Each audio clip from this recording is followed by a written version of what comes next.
Hello everyone, welcome to Study Tube. क्या हाल चाल, कैसे हैं आप सब। आई होप आप सभी अच्छे होंगे, मज़े में होंगे, आप सबकी तैयारी अच्छी चल रही होंगी।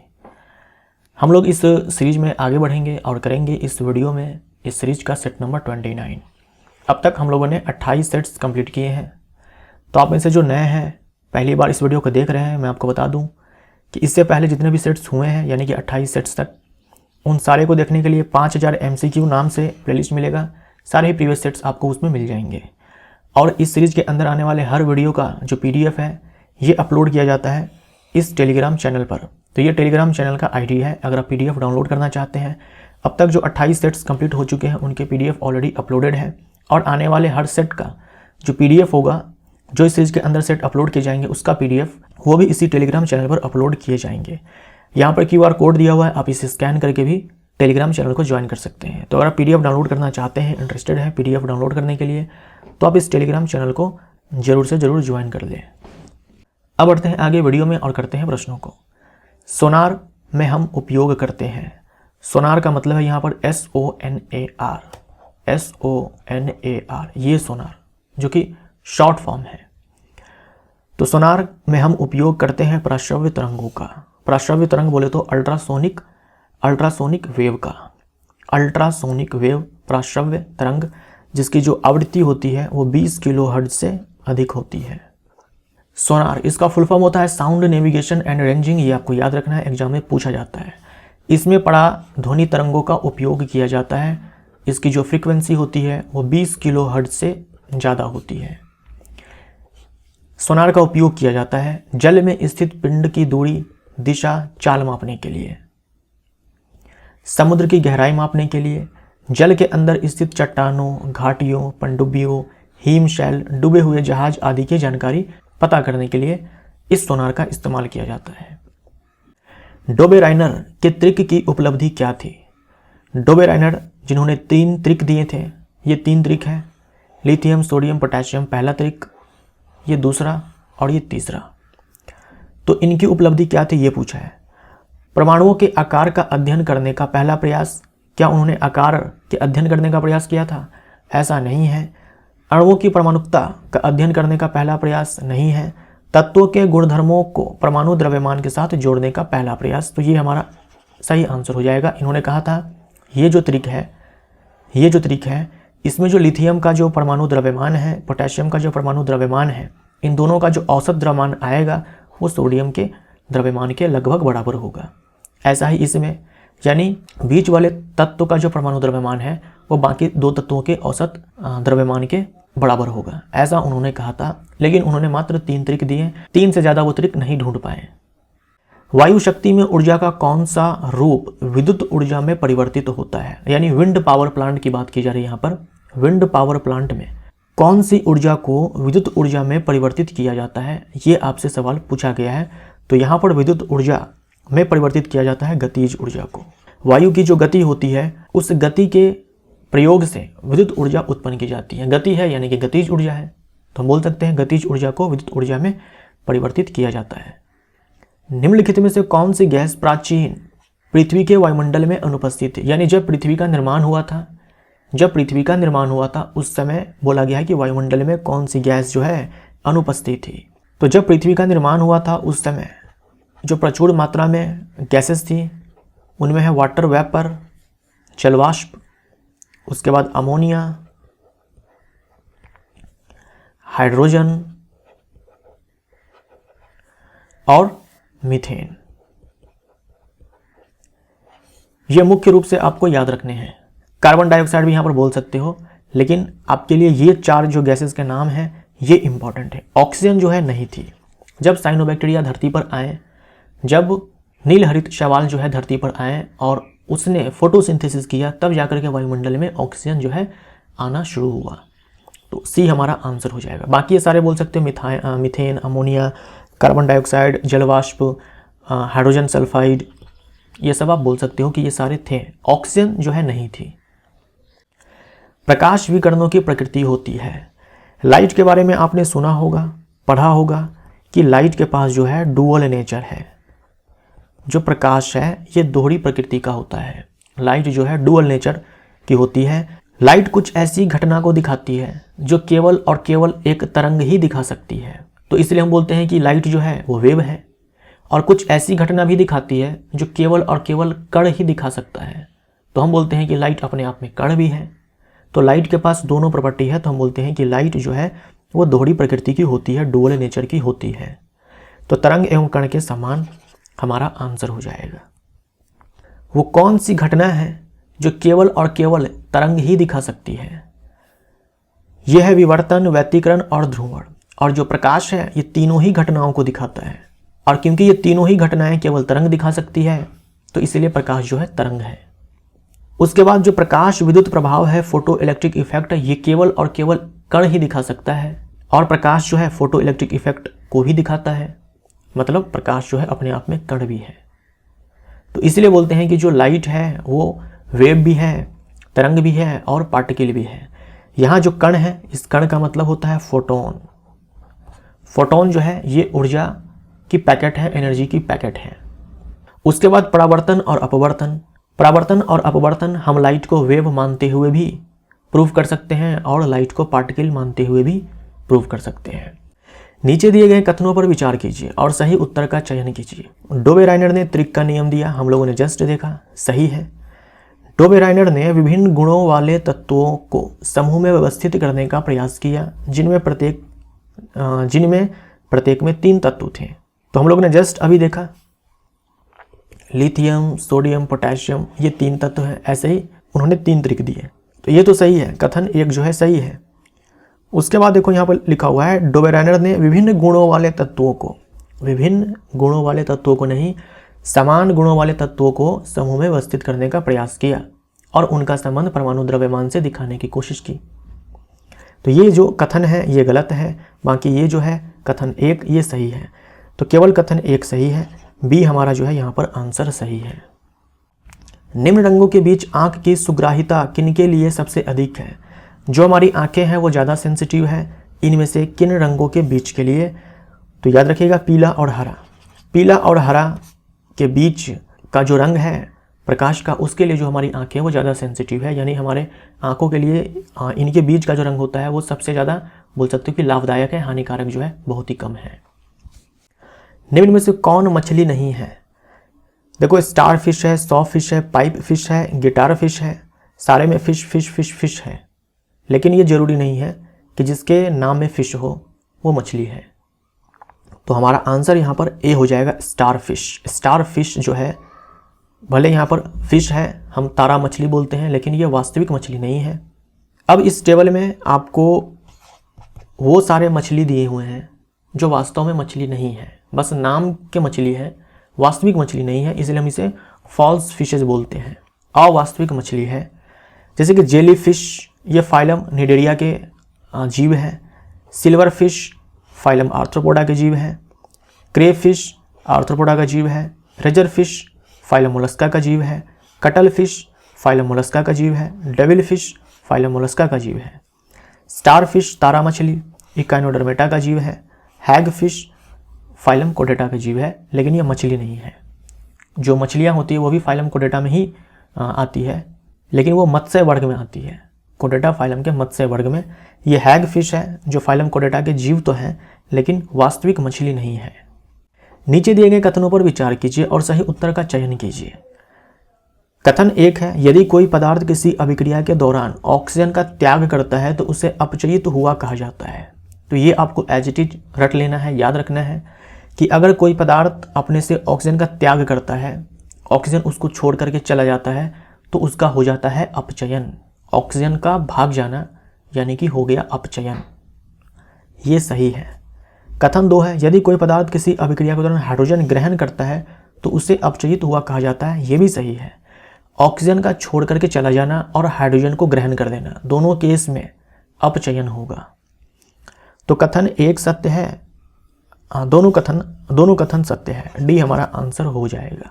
और इसके ठीक विपरीत हो जाए तो अगर ऑक्सीजन को ग्रहण कर लिया जाए तो उपचयन हो जाएगा, और हाइड्रोजन चला जाए, हाइड्रोजन का त्याग हो जाए तो उपचयन हो जाएगा। तो आप ये याद रखो और उपचयन के लिए ठीक रिवर्स कर देना। अनुदैर्ध्य तरंगों का उदाहरण है। जो अनुदैर्ध्य तरंग है वह है ध्वनि तरंग। ये रेडियो तरंग, एक्स किरण, गामा किरण, ये सारे जो होते हैं आपके विद्युत चुंबकीय तरंग होते हैं। विद्युत चुंबकीय तरंग GXUVIMR,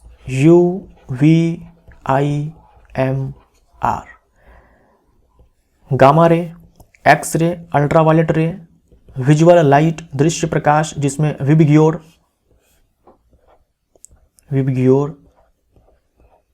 ये सारे आते हैं।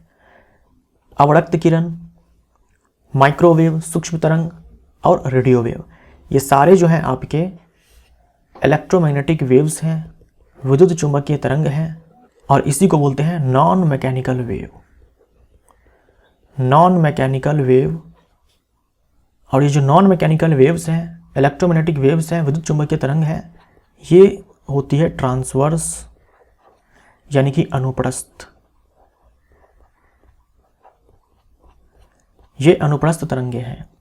जो ध्वनि तरंग है वो है यांत्रिक तरंग, ये है अयांत्रिक तरंग, लेकिन ध्वनि होती है यांत्रिक तरंग। साथ में ध्वनि होती है अनुदैर्ध्य तरंग, जबकि ये सारे होते हैं आपके अनुप्रस्थ तरंग। इसमें लाइट भी है, जिसे हम लाइट बोलते हैं। ये विबग्योर मैंने यहाँ पर लिख दिया, लाइट, जो कि विद्युत चुंबकीय तरंग है और साथ में अनुप्रस्थ तरंग है। सिर्फ लाइट ही नहीं, ये सारे के सारे जो तरंगे हैं ये आपके हैं अयांत्रिक तरंग या फिर विद्युत चुंबकीय तरंग, और ये होते हैं अनुप्रस्थ तरंग। कौन सी तरंग शून्य में संचरण नहीं कर सकती? कौन सी तरंग है जो शून्य में संचरण नहीं कर सकती है?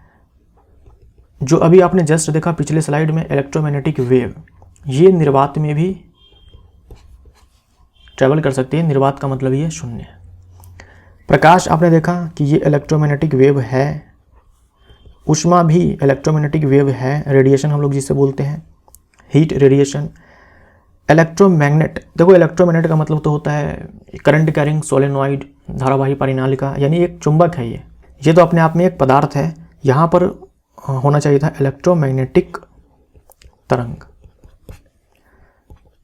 तो इलेक्ट्रोमैग्नेटिक तरंग तो निर्वात में ट्रेवल करती ही है। ध्वनि हो जाएगा हमारा आंसर। जो ध्वनि है, एक तो आपको याद रखना है कि ये यांत्रिक तरंग है। यांत्रिक तरंग को चलने के लिए माध्यम चाहिए, जबकि ये सारे जो होते हैं आपके अयांत्रिक तरंग होते हैं, प्रकाश, ऊष्मा, जो भी इलेक्ट्रोमैग्नेटिक वेव्स होते हैं। और साथ में अभी आपने देखा ये है अनुदैर्ध्य तरंग, जबकि ये सारे होते हैं आपके अयांत्रिक तरंग और अनुप्रस्थ तरंग। मानव शरीर का भार होता है, इनमें से कौन सा विकल्प है सही? मानव शरीर का भार होता है तो भार बराबर होता है हमारा द्रव्यमान और गुणे में गुरुत्वीय त्वरण। द्रव्यमान तो आप कहीं पर भी चले जाओ समान ही रहने वाला है, यानी जहाँ पर ये जी ज़्यादा होगा वहाँ पर भार ज़्यादा होगा, जहाँ पर जी कम होगा वहाँ पर भार कम होगा। तो जी आप जानते होंगे जो मैक्सिमम है ये ध्रुव पर होता है और जी का मान मिनिमम होता है इक्वेटर पर। याद रखिएगा ये सरफेस की बात की जा रही है, सरफेस पे बात की जा रही है। सरफेस पे अगर हम चले जाएं ध्रुव पर यानी कि सतह पर, ध्रुव पर जाने के बाद सतह पर और इक्वेटर पर जाने के बाद सतह पर, वरना जी का मान जो है शून्य भी हो जाता है पृथ्वी के केंद्र पर, यह बात आप जानते होंगे। लेकिन यहाँ पर बात की जा रही है सरफेस की, पोल पर अधिकतम, इक्वेटर पर मिनिमम। तो जी का मान अगर पोल पर जाता है तो भार पोल पर ज़्यादा है, ध्रुव पर। सहसंयोजी यौगिक सामान्यतः निम्न में से कौन सा गुणधर्म प्रदर्शित नहीं करते हैं? ये सामान्यतः आयन नहीं बनाते हैं, ये सही है। जो आपके आयनिक यौगिक होते हैं वो सामान्यतः आयन बनाते हैं, जो सहसंयोजक यौगिक होते हैं सामान्यतः आयन नहीं बनाते हैं। ये विद्युत और ऊष्मा के कुचालक होते हैं, सही है। जो आपके आयनिक यौगिक होते हैं वो विद्युत और ऊष्मा के जो है सुचालक होते हैं, अगर वो आयनिक यौगिक अपने गलित अवस्था में है या फिर जलीय विलयन में है तो। ये इलेक्ट्रॉनों की साझेदारी से बनते हैं, ये भी सही है, जबकि आयनिक यौगिक इलेक्ट्रॉन के ट्रांसफर से, स्थानांतरण से बनते हैं। ये कार्बनिक विलायक में विलय नहीं होते हैं, ये गलत हो जाएगा। ये कार्बनिक विलायक में विलय होते हैं, ये आयनिक यौगिक के लिए सही है। जो आयनिक यौगिक होते हैं वो जल में घुलनशील होते हैं, लेकिन कार्बनिक विलायक में घुलनशील नहीं होते हैं। लेकिन जो सहसंयोजक यौगिक होते हैं वो जल में अघुलनशील होते हैं, लेकिन कार्बनिक विलायक में घुलनशील होते हैं। तो ये जो स्टेटमेंट है ये हमारा जो है सही है। हमसे बोल रखा है ना कौन सा गुणधर्म प्रदर्शित नहीं करते हैं, तो ये वाला, क्योंकि यहाँ पर नहीं लगा हुआ है इसीलिए। हड्डियों की पढ़ाई विज्ञान की किस शाखा के अंतर्गत होती है? हड्डियों का जो हम लोग अध्ययन करते हैं उसे कहा जाता है, तो साइंस के जिस ब्रांच के अंदर हड्डियों के बारे में पढ़ा जाता है उसे बोलते हैं ऑस्टियोलॉजी। जैसे ऑस्टियोसाइट, हड्डी की कोशिकाओं को हम लोग ऑस्टियोसाइट बोलते हैं। पृथ्वी का अध्ययन जियोलॉजी, पर्वतों का अध्ययन ऑरोलॉजी, ब्लड सीरम का अध्ययन जो है सेरोलॉजी है, और छिपकलियों का अध्ययन जो है सोरोलॉजी है। तो सेरोलॉजी जो है अलग है, सोरोलॉजी जो है अलग है। हमारा आंसर यहाँ पर ऑस्टियोलॉजी है। निम्न में से कौन सा तत्व सर्वाधिक अभिक्रियाशील है? इन 4 में से बताना है कौन सा सर्वाधिक अभिक्रियाशील है। तो यहाँ पर देखो, इन 4 में सबसे ऊपर आपको मिलेगा कैल्शियम। डी हमारा राइट आंसर हो जाएगा। कैल्शियम के बाद है मैग्नीशियम, तब है एल्यूमिनियम, और लेड देखो यहाँ पर काफ़ी नीचे है। निम्न में कौन सा स्तनधारी अंडे देता है? स्तनधारी जो है जनरली अपने जैसे बच्चे को जन्म देता है, लेकिन 2 स्तनधारी के नाम आपको याद रखने हैं जो अंडे देते हैं। जो अंडे देते हैं, तो अंडे देने वाले स्तनधारी जब भी एग्जाम में आएगा तो इन्हीं 2 में से कोई एक नाम आपको मिलेगा। टेकीग्लॉसस हम लोग बोलते हैं, ये इसका साइंटिफिक नेम है टेकीग्लॉसस। इसी को एकिडना या फिर स्पाइनी एंट ईटर बोलते हैं। तो या फिर टेकीग्लॉसस मिल जाएगा विकल्प में, या फिर एकिडना, या फिर स्पाइनी एंट ईटर। ऑर्निथोरिंकस मिल जाएगा, या फिर मिल जाएगा आपको विकल्प में डक बिल्ड प्लेटिपस। और ये जो अंडे देने वाले स्तनधारी है, ये दोनों ही सरीसृप और स्तनधारी के बीच संयोजक करीबी है। तो जब भी पूछा जाएगा सरीसृप और स्तनधारी के बीच संयोजक करी के बारे में, तो इसी 2 में से कोई एक आपको मिलेगा। या फिर अंडे देने वाले स्तनधारी कौन है, तो इसी 2 में से कोई एक नाम आपको मिलेगा। तो हमारा आंसर यहाँ पर एकिडना हो जाएगा। किसी दिए गए पदार्थ के एक तार की लंबाई I और प्रतिरोध R है, उसी पदार्थ से निर्मित पहले वाले तार की 3 गुनी लंबाई और 2 गुने अनुप्रस्थ काट के क्षेत्रफल वाले एक अन्य तार का प्रतिरोध इनमें से किसके बराबर होगा? पदार्थ वही है, उसी पदार्थ से निर्मित बोल रखा है, यानी जो रो है ये नियत है। अब देखो, पहले प्रतिरोध R था, बाद में जो लंबाई है वो 3 गुनी कर दी गई, तो लंबाई के साथ सीधा संबंध है और अनुप्रस्थ काट के क्षेत्रफल के साथ उल्टा संबंध है। लंबाई 3 गुनी यानी प्रतिरोध पहले का 3 गुना, अनुप्रस्थ काट का क्षेत्रफल 2 गुना हो गया, यानी कि अब प्रतिरोध आधा हो जाएगा, यानी कि 3R/2 हमारा आंसर हो जाएगा। त्रिकोष्ठीय हृदय पाया जाता है। त्रिकोष्ठीय 3 कक्षीय हृदय 3 चैम्बर्ड हार्ट जो है इनमें से किस में पाया जाता है? बहुत ज़्यादा ही महत्वपूर्ण है ये टेबल। मछलियों के हृदय में 2 कक्ष होते हैं, उभयचर के हृदय में 3 कक्ष होते हैं, सरीसृप के हृदय में भी 3 कक्ष होते हैं, लेकिन सरीसृप में ही मगरमच्छ आते हैं, इनके हृदय में 4 कक्ष होते हैं। पक्षी और स्तनधारी के हृदय में 4 कक्ष होते हैं। हमसे पूछा है त्रिकोष्ठीय ना, तो यहाँ पर हमारा आंसर क्या होगा? उभयचर हो जाएगा। परिसंचरण तंत्र के बारे में पूछते हैं तो मछलियों में एकल परिसंचरण तंत्र, उभयचर और सरीसृप में दोहरा परिसंचरण है, लेकिन अपूर्ण परिसंचरण हम लोग बोलते हैं यहाँ पर। तो आप ये अपूर्ण दोहरा याद रखो, काउंट हम दोहरा में ही करते हैं। पक्षी और स्तनधारी में पूर्ण रूप से दोहरा परिसंचरण तंत्र। रक्त की बात करें तो मछली, उभयचर, सरीसृप इन सब के जो रक्त होते हैं वो ठंडे होते हैं, जैसे हम बोलते हैं ठंडे रक्त वाले प्राणी, और इसी को बोलते हैं असमतापी। असमतापी जिनके रक्त ठंडे हैं उसे हम लोग असमतापी बोलते हैं। असमतापी कहने का मतलब जो वातावरण का टेम्परेचर होगा वही उसके बॉडी का टेम्परेचर हो जाएगा। और जो गर्म खून वाले प्राणी होते हैं जैसे कि पक्षी है, स्तनधारी है, ये समतापी होते हैं। बाहर का टेम्परेचर कुछ भी हो, हमारा जो इंटरनल बॉडी टेम्परेचर है वो समान ही रहता है। पौधे जो नमक युक्त मिट्टी में उगते हैं को क्या कहा जाता है? पौधे जो नमक युक्त मिट्टी में उगते हैं, ऐसे मिट्टी में जिनमें नमक की मात्रा अधिक होती है, उससे हम लोग हेलोफाइट बोलते हैं। हेलोफाइट। तो ये सारे पॉइंट्स एक बार फिर से आप रिवाइज कीजिए। हम लोग ऑलरेडी इस सीरीज के अंदर इसे देख चुके हैं, तो वीडियो पॉज करके एक बार आप फिर से पढ़ लीजिए ताकि आपका रिवीजन हो जाए। एपीफाइट्स वे पौधे हैं जो अन्य पौधों पर निर्भर हैं। एपीफाइट्स वो पौधे होते हैं जो दूसरे पौधों पे उगते हैं। किस लिए उगते हैं? बस मैकेनिकल सपोर्ट के लिए, यांत्रिक अवलंब के लिए, यानी कि मैकेनिकल सपोर्ट के लिए। नाम आपको याद रखना है, ऑर्किड्स। ये जो ऑर्किड्स होते हैं, यानी ये जो प्लांट है ऑर्किड्स, ये उगते हैं दूसरे पादप श्रेणी के ऊपर, जैसे यहाँ पर देख लो। तो ये अपने आप में एक एपीफाइट है। किस लिए उगते हैं? यांत्रिक सहारा के लिए। निम्नलिखित को सुमेलित करें। यहाँ पर सही सुमेलित करना है। एक तरफ सूचक के बारे में दे रखा है और दूसरी तरफ जो है पदार्थों के बारे में दे रखा है। लाल गोभी के पत्ते जो कि प्राकृतिक अम्ल क्षारक सूचक है, और प्याज और लौंग ये भी प्राकृतिक अम्ल क्षारक सूचक है। लेकिन प्याज और लौंग जो है ये घ्राण सूचक है, यानी प्याज और लौंग की जो स्मेल है वो अम्लीय माध्यम में और क्षारीय माध्यम में चेंज हो जाती है। तो इसलिए हम लोग प्याज और लौंग को ग्राम सूचक के साथ भेजेंगे, यानी जो हमारा 3 है ये जाएगा ए के साथ। देख लो 3 के साथ ए कहाँ है, यहाँ है, बाकी ये सारे के सारे जो है कट गए हैं। हमारा आंसर बी हो जाएगा। इस तरह के सवाल जो है देखने में खतरनाक लगते हैं लेकिन होते बहुत ही आसान है। सारे विकल्प आपको चेक भी नहीं करने पड़ते हैं, 1-2 चेक करो, उसी से काम अपना निपट जाता है। लाल गोभी के पत्ते ये प्राकृतिक अम्ल क्षारक सूचक है, ठीक है। मिथाइल ऑरेंज जो है ये अम्ल क्षारक सूचक है, संश्लेषित अम्ल क्षारक सूचक है मिथाइल ऑरेंज। जैविक और अजैविक घटकों के बीच मध्यस्थ के रूप में कार्य करते हैं। जैविक घटक यानी कि जिनके अंदर जान है, सजीव है, सारे जीव जंतु जैविक घटक हैं। और अजैविक घटक यानी जो निर्जीव है, जैसे कि मिट्टी है, आर्द्रता है, वायु है, तापमान है, जल है, ये सारे अजैविक घटक हैं। तो इन दोनों के बीच में मध्यस्थता कौन करता है? तो ये हो जाएंगे हमारे उत्पादक। अब देखो जो उत्पादक होते हैं ये अपना खाना खुद से बनाते हैं फोटोसिंथेसिस करने के बाद। फोटोसिंथेसिस करने के लिए लाइट चाहिए, जल चाहिए, कार्बन डाइऑक्साइड चाहिए, ये सारे निर्जीव हैं। इन सब के मदद से ये भोजन बना देते हैं और भोजन को खाता कौन है? सजीव।